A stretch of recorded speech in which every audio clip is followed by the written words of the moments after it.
Ayah bunda, hernia inguinal adalah kondisi medis di mana bagian dari usus atau jaringan perut menonjol melalui saluran inguinal di daerah selangkangan, yang sering terjadi pada bayi laki-laki.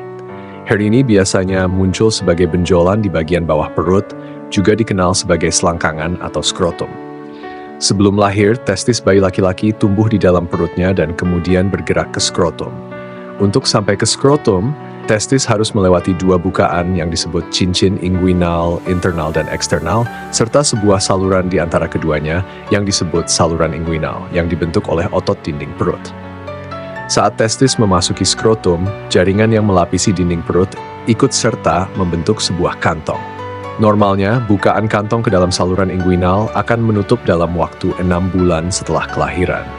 Namun, terkadang karena alasan yang tidak diketahui, bukaan kantong ini tidak menutup, sehingga kantong jaringan yang terbuka dapat terisi cairan yang biasanya tetap berada di dalam perut. Kantong yang berisi cairan di sekitar testis disebut hidrokel.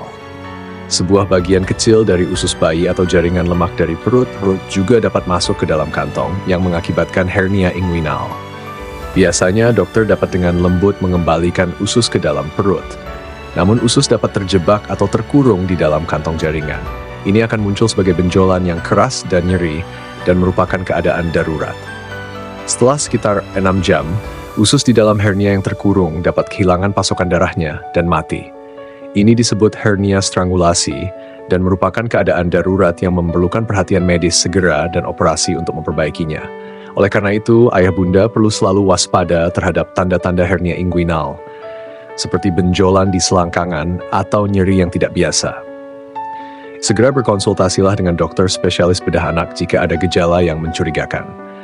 Penanganan dini sangat penting untuk mencegah komplikasi serius dan menjaga kesehatan anak. Kesehatan anak adalah prioritas utama.